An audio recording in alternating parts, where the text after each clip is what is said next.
শিলচৰৰ বিভিন্ন সামাজিক গোষ্ঠীকে ধৰি সাধাৰণ জনতাৰ হৈ কাছাৰৰ জিলায়ুক্তৰ জৰিয়তে ভাৰতৰ প্ৰধানমন্ত্ৰী নৰেন্দ্ৰ মোদীক এখন স্মাৰক পত্ৰ প্ৰদান কৰে। যোৱা কিছুদিনৰ পৰা হিংসাৰ মাজত জ্বলি আছে চুবুৰীয়া বাংলাদেশ।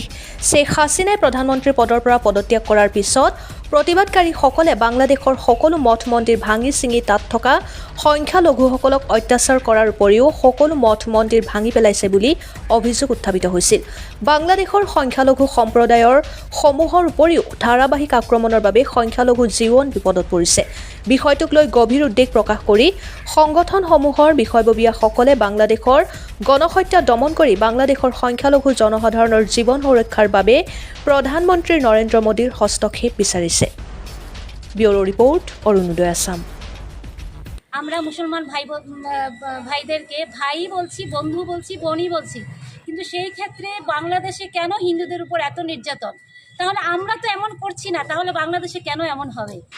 তাই আমরা প্রতিটি হিন্দু পরিবার, আমরা বাংলাদেশের হিন্দু পরিবারের সাথে আছি, থাকব, এবং সেটাই আমার কথা। শিলচর শহরের বিভিন্ন সামাজিক সংস্থা, সাংস্কৃতিক সংস্থা এবং বিভিন্ন ইন্ডিভিজুয়ালসরা আমরা এখানে আজকে জড়ো হয়েছি। আপনারা সবাই জানেন, বিগত কিছুদিন থেকে বাংলাদেশ যেভাবে জ্বলছে এবং লাস্ট যখন বাংলাদেশের প্রাক্তন প্রধানমন্ত্রী যখন দেশ ছেড়ে গেলেন, তখন থেকে বাংলাদেশে যেভাবে সংখ্যালঘুদের উপর নির্যাতন হচ্ছে, তার জন্য আমরা মাননীয় আমাদের দেশের প্রধানমন্ত্রীকে কাছাড় ডিসির থ্রুতে আমরা একটা মেমোরেন্ডাম দিয়েছি।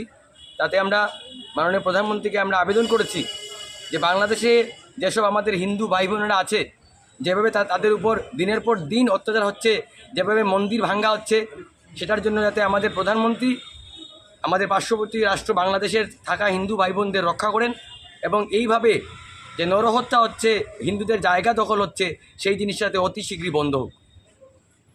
50% থেকে কমতে কমতে অনলি 7% অফিসিয়ালি, সেই 7%কেও যেন এখান থেকে খেদানো যায়। যাদের এখানে জন্মসিদ্ধ অধিকার আছে, যারা এখানে জন্মগ্রহণ করেছে, ওরা তো বাংলাদেশি হিন্দু, ওদের পরিচয় বাংলাদেশি হিন্দু, ওদেরকে খেদিয়ে ইসলামিক কান্ট্রি ঘোষণা করার জন্য এটা একটা নতুন পদ্ধতি শুরু হয়েছে, যাতে সব হিন্দু চলে যাবে আর বাংলাদেশকে ইসলামিক কান্ট্রি ঘোষণা, যেটা আমরা পুরো পৃথিবী যেন এটাকে প্রটেস্ট করা হয়। এটা হয়তো তো কিছুই থাকবে না। ইসলামিক কান্ট্রি যদি ডিক্লেয়ার করা হয়, তাহলে তো কোনো রাইটই থাকবে না। ইসলামিক কান্ট্রি যেন কোনোভাবে ডিক্লেয়ার করতে না দেওয়া হয়। ডেমোক্রেসি ওখানে এস্টাবলিশ হতে হবে এবং ওদের জন্মসিদ্ধ বার্থ রাইট, যেটা যে কোনো পৃথিবীর যে কোনো দেশে আপনি জন্মগ্রহণ করেন, সেই দেশের নাগরিক। বাংলাদেশি মুসলমানের কাছে আমার একটি কথা, ইন্ডিয়া তো মুসলমান আছে, মনে রেখো,